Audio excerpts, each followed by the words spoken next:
La gastroenterología pediátrica es un tema variado, complejo e importante. Es un grupo heterogéneo de patologías muy frecuentes en el niño y que por tanto usted ha de tener presente. Vamos a ir explicando sección del aparato digestivo por sección del aparato digestivo aquellos cuadros especialmente importantes. Comenzaremos por el reflujo gastroesofágico. ¿Cómo se define el reflujo gastroesofágico? Pues el nombre ya es una definición en sí. Reflujo gastroesofágico es aquella entidad patológica caracterizada por el paso retrógrado del alimento desde la cámara gástrica hacia territorios más proximales a él. Epidemiología del reflujo gastroesofágico. Tengan presente los siguientes factores de riesgo implicados en la aparición del reflujo infantil. Primero, sexo masculino. Segundo, síndrome de Down. Tercero, edad menor de 2 años. Y cuarto, padecer enfermedades neurológicas. Todos los pacientes neurológicos son más vulnerables a padecer reflujo gastroesofágico, en especial aquellos pacientes que presenten parálisis cerebral infantil. Etiología del reflujo gastroesofágico. El reflujo gastroesofágico tiene dos factores etiológicos principales. El primero, la relajación del esfínter esofágico inferior y, en segunda instancia, en segundo lugar, la presencia de un vaciado gástrico lento. Concurren estas dos circunstancias, vaciado gástrico lento y relajación del esfínter esofágico inferior, y el resultado es el obvio. El resultado es la aparición de los vómitos. Clínica del reflujo gastroesofágico. Los síntomas más típicos del reflujo gastroesofágico son dos. En primer lugar, las regurgitaciones. Las regurgitaciones son vómitos alimentarios atónicos, esto es, emitidos sin fuerza. Vómitos alimentarios atónicos. Y el segundo signo clínico más típico, el segundo síntoma, la segunda manifestación clínica más típica es la rumiación, que es el doble juego ascendente y descendente de la comida. Al niño, como tiene un vaciado gástrico ralentizado y relajado, el esfínter esofágico inferior le sube el alimento, puede llegar a la boca y una vez en la boca lo puede volver a deglutir y así sucesivamente, y eso es lo que conocemos como rumiación. Una vez vistos los síntomas, las manifestaciones clínicas más típicas del reflujo infantil, pasemos a exponer una clasificación práctica del reflujo en el niño. El reflujo gastroesofágico en el niño se puede dividir en dos grandes grupos. Por un lado, el reflujo gastroesofágico fisiológico, que es aquel que se caracteriza por los siguientes elementos. Primero, edad menor de 2 años. Segundo, presencia de síntomas típicos. Y tercero, ausencia de retraso ponderostatural. Ese es el reflujo gastroesofágico fisiológico. Y frente a ese reflujo gastroesofágico fisiológico importante inocuo, tenemos el reflujo gastroesofágico patológico o enfermedad por reflujo, que es aquel en el cual aparece al menos alguna de las siguientes circunstancias. Primero, retraso ponderostatural. Se trataría del caso de ese paciente que regurgita y no gana peso. Segunda circunstancia que puede aparecer, síntomas respiratorios de lo más variopinto, desde laringitis de repetición, pasando por tos crónica, bronquitis crónica, neumonía aspirativa, pausas de apnea, cuadros de atragantamiento, etcétera, etcétera. Tercera circunstancia, la presencia de esofagitis. Intuir clínicamente en un niño mayor que puede padecer una esofagitis es bastante sencillo, dado que el niño grande refiere claramente epigastralgia y sensación de ardor. El niño más pequeñito y en el lactante es más difícil intuir clínicamente que el paciente puede tener una esofagitis. Hemos de sospecharla, sobre todo en los niños pequeños, si presentan llanto, rechazo del alimento, si intuimos dificultad en la deglución, si el paciente duerme mal y si presenta además anemia ferropénica. La ferropenia se produce porque el esófago en su tercio distal se puede llegar a inflamar y esa mucosa inflamada se muestra muy friable y crónicamente tiende a presentar sangrados. Y esos sangrados, aunque sean pequeños, repetidos, reiterados a lo largo, pueden abocar a una anemia ferropénica. La cuarta y última circunstancia que hace que apellidemos patológico al reflujo es el síndrome de Sandifer. El síndrome de Sandifer es una doble combinación de hiperextensión del tronco más lateralización del cuello. Parece una tortícolis en un paciente con su tronco muy estirado. Se suele dar sobre todo en lactantes con un reflujo grave y su origen puede ser doble, tanto una expresión de dolor como una maniobra protectora de la broncoaspiración. Esto es de evitar que el contenido gástrico pase al aparato respiratorio produciendo su irritación interior. En cualquier caso, el síndrome de Sandifer, insisto, es una circunstancia que invita a pensar que el reflujo es grave y por tanto hace que lo apellidemos patológico. Diagnóstico del reflujo gastroesofágico. El diagnóstico del reflujo gastroesofágico con el paso del tiempo está sufriendo una serie de cambios, si bien los elementos que suelen permanecer fijos con el paso del tiempo son los siguientes 5.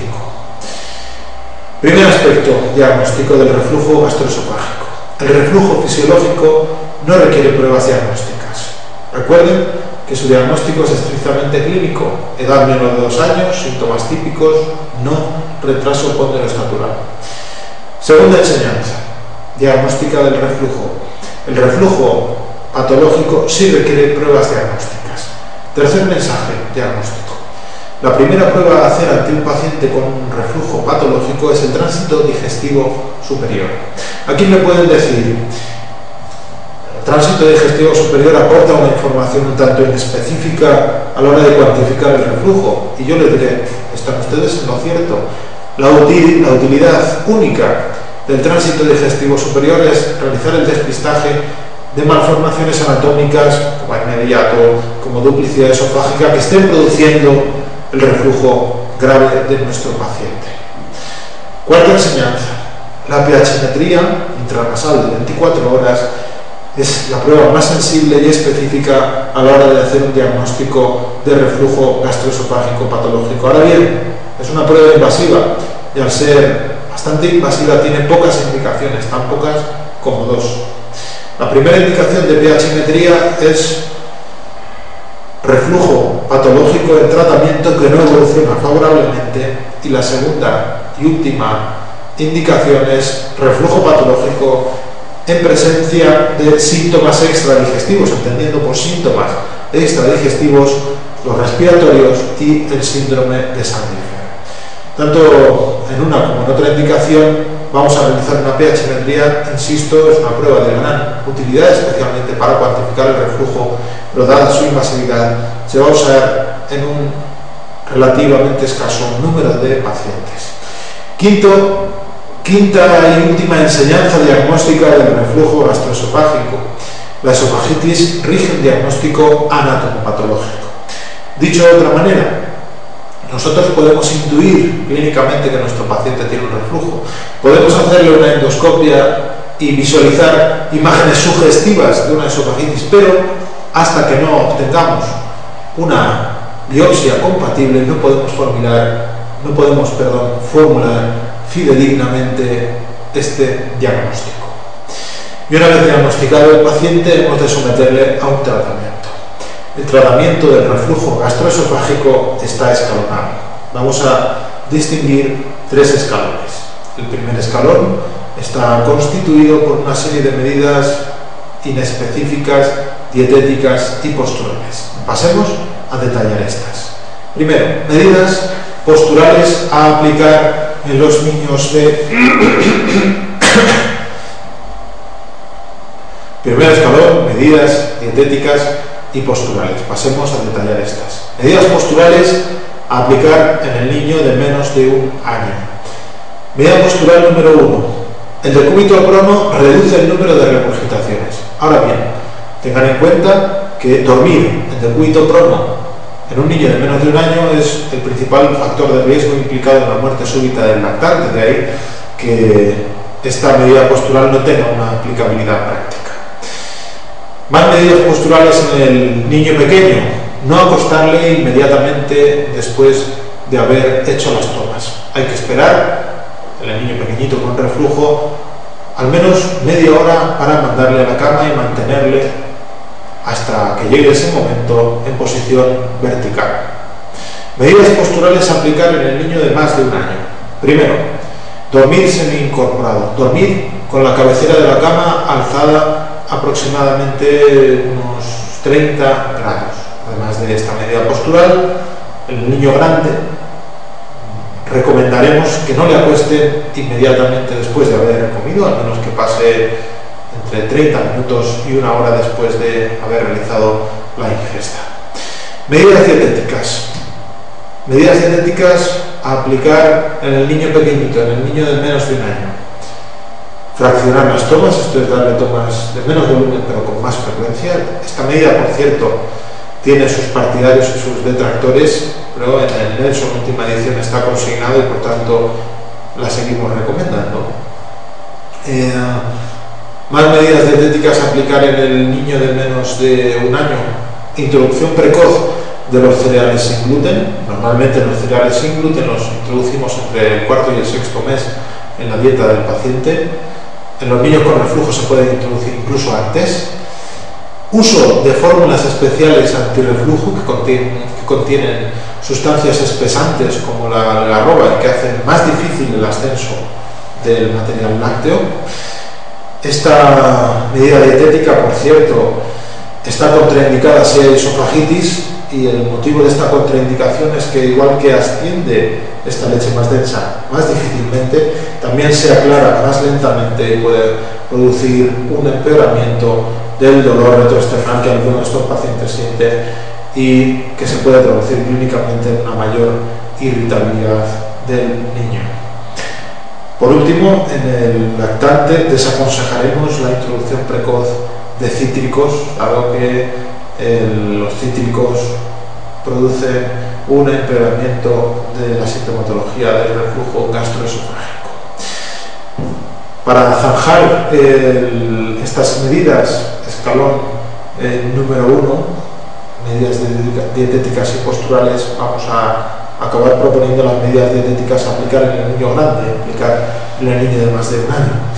En el niño de más de un año desaconsejaremos el consumo de chocolate, de tomate frito, de ketchup, de cítricos, de comidas muy condimentadas y especiadas, de grasas, en especial frituras y bollería industrial, y además desaconsejaremos el consumo de bebidas carbonatadas y de bebidas que contengan teína. Escalón terapéutico número 2. El escalón terapéutico número 2 en el reflujo gastroesofágico va a venir representado por un grupo de medidas farmacológicas. Las medidas farmacológicas a aplicar en el reflujo solo están indicadas si el paciente tiene un reflujo patológico, solo ante un reflujo patológico. Y el medicamento, el fármaco de elección, son los inhibidores de la bomba de protones, dado su mayor potencia antiácida con respecto a los anti-H2. Inhibidores de bomba de protones, por tanto, como primera elección, y como alternativa a estos los anti-H2. Los procinéticos prácticamente están cayendo en desuso, dado que cada vez se están publicando más artículos que demuestran una escasa eficacia de estos, en especial de la domperidona. El escalón número 3 está representado por el escalón quirúrgico, que consiste especialmente en la funduplicatura de Nissen. La funduplicatura de Nissen consiste en un volteo del fundus gástrico sobre sí mismo para así reforzar el esfínter esofágico inferior y así, por ende, por descontado, dificultar las regurgitaciones del paciente. El escalón quirúrgico se reserva para casos de enfermedad por reflujo refractarias al tratamiento medicamentoso o para casos de enfermedad por reflujo en los cuales estén contraindicados los fármacos comúnmente utilizados para el reflujo patológico. Vamos, para aplicar este marco teórico del reflujo, vamos a hacer alguna pregunta sobre reflujo.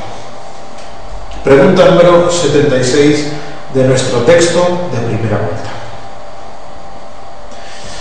La pregunta número 76 dice así: varón de 3 meses que consulta por vómitos desde hace un mes. Vomita después de todas las tomas sin fuerza. Come siempre con buen apetito y presenta un adecuado desarrollo ponderoestatural sin pérdida de peso. Realiza 2 deposiciones diarias con heces de consistencia, aspecto y volumen normal. Ante sus antecedentes destaca estar alimentado con fórmula artificial desde el mes de vida. Su actitud sería: antes de plantear ningún tipo de actitud, hemos de hacernos una idea de qué tiene este paciente. Y nuestro paciente tiene un reflujo gastroesofágico fisiológico. ¿Por qué? Pues porque la definición de reflujo fisiológico se hacía estrictamente en un plano teórico. Edad menor de 2 años, síntomas típicos, no retraso ponderostatural.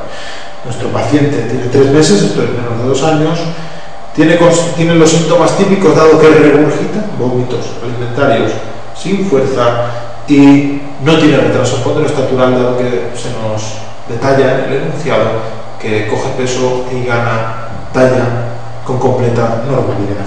Nuestra actitud ante un reflujo gastroesofágico fisiológico sería situarnos en el escalón número 1, medidas dietéticas y posturales. La opción, por tanto, correcta va a ser la opción número 5, indicar a la madre medidas posturales.